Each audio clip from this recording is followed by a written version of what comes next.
नमस्कार दोस्तों, eternal box में आपका स्वागत है। और आज का विषय बहुत गंभीर है और बहुत जरूरी भी। इस विषय ने भारत में दो विचारधाराओं को जन्म दे रखा है। इसमें से एक मानती है कि ये सही है और दूसरी मानती है कि ये गलत है। हमारे देश से जुड़ा है और नागरिक होने के अधिकार से हमें इस बात को समझना होगा कि क्या सही निर्णय है और क्या गलत है। आज हम बात करने जा रहे हैं CAA पर, सिटीजनशिप अमेंडमेंट एक्ट अर्थात नागरिक संशोधन अधिनियम। तो आखिरकार नागरिक संशोधन अधिनियम क्या है और क्यों इस अधिनियम को लेकर देश में बहुत ज़्यादा विषमताएं हैं और क्यों कुछ खास समुदाय के लोग इस अधिनियम से बिल्कुल भी खुश नहीं हैं। आज हम इसी पर चर्चा करने वाले हैं। तो चलिए इस वीडियो में आगे बढ़ते हैं। आखिर CAA क्या है? नागरिकता संशोधन अधिनियम पाकिस्तान, बांग्लादेश और अफगानिस्तान में रहने वाले अल्पसंख्यकों को भारत में नागरिक होने का अधिकार देता है। अब जैसा कि हम जानते हैं, पाकिस्तान, बांग्लादेश और अफगानिस्तान इस्लामिक देश हैं। अब यहाँ पर रहने वाले अल्पसंख्यक या तो हिंदू हैं, सिख हैं, पारसी हैं, जैन हैं या फिर क्रिश्चियन हैं। नागरिकता संशोधन अधिनियम के अनुसार अगर ये अल्पसंख्यक इन तीन देशों में किसी भी प्रकार का धार्मिक उत्पीड़न को झेल रहे हैं तो वह भारत की नागरिकता ले सकते हैं। 31 दिसंबर 2014 से पहले धार्मिक उत्पीड़ित लोग जो पहले ही भारत में आ चुके हैं उनको भी भारतीय नागरिकता मिल सकती है, परंतु इस बात का उन्हें सबूत देना पड़ेगा कि वो कम से कम 6 साल से यहीं पर रह रहे हैं। अब यहाँ पर हम बात करते हैं कि ये कैसे भारत के लिए सही है या नहीं है। देखिए, ये बात बिल्कुल सच है कि भारत एक सेक्युलर कंट्री है, एक सेक्युलर धर्मनिरपेक्ष देश है और यहाँ पर सभी लोगों को अपने धर्म की स्वतंत्रता है। परंतु ये भी नहीं भूलना चाहिए कि पूरे विश्व में भारत ही सनातन धर्म की इकलौती पूंजी है। तो अगर सनातनी धर्म भारत में वापस नहीं आएंगे तो आखिर कहाँ जाएंगे?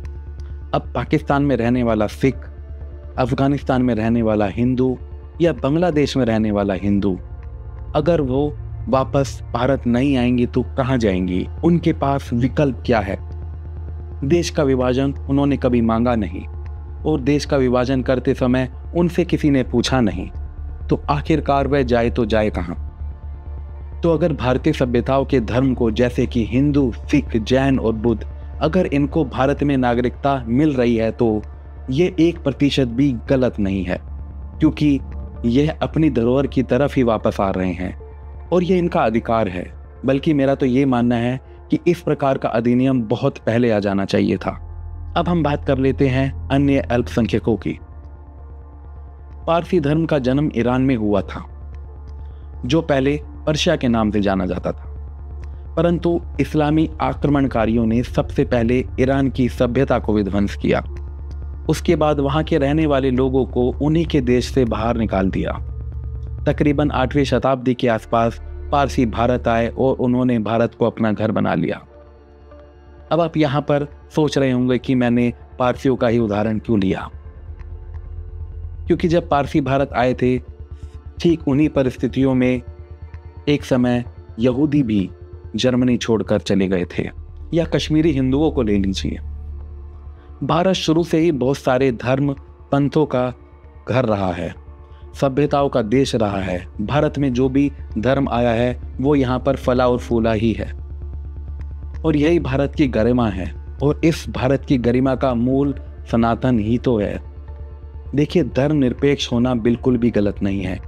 हमारे देश में इतने धर्म के लोग रहते हैं, हमारे देश में धर्मनिरपेक्षता होना बहुत जरूरी है, परंतु ये भी नहीं भूलना चाहिए कि इस तरह निरपेक्षता का जो मूलभूत है वह सनातन है और अगर हम अपना मूलभूत ही खत्म कर देंगे, उसका विनाश कर देंगे, तो भारत नहीं रहेगा। तो इसके बाद अब बात आती है और ये सवाल आता है कि क्या देश के कुछ खास समुदाय के ऊपर संकट है? क्या वो हमारे देश से निष्कासित कर दिए जाएंगे? क्या उनकी नागरिकता छीन ली जाएगी? इस तरह के बहुत सारे प्रश्न आ रहे हैं और ये प्रश्न ही दरअसल विषमताएं बना रहे हैं। हमारे देश में जितने भी मुस्लिम हैं उनको इस कानून से किसी भी प्रकार का खतरा नहीं है। इस कानून का हमारे देश में रहने वाले नागरिकों से कोई लेना देना नहीं है, चाहे वह किसी भी धर्म का हो, चाहे वो हिंदू हो या मुस्लिम हो या सिख हो या पारसी हो या क्रिश्चियन हो, चाहे वो जैनी हो चाहे वो बुद्धि हो। तो मैं आशा करता हूं कि इस कानून को लेकर जिस भी प्रकार की कन्फ्यूजन थी, मैंने उसको क्लियर करने में थोड़ी सी आपकी सहायता की होगी। तो आज के वीडियो में इतना ही था मेरे दोस्तों। अगर आपको वीडियो पसंद आया हो और अगर आपको लगता है कि इस वीडियो से आपकी कन्फ्यूजन ख़त्म हुई हो, तो ये वीडियो अन्य लोगों के साथ भी शेयर करें और उनकी भी कन्फ्यूजन को ख़त्म करें। जय श्री राम, वासुदेव कुटुंबकम।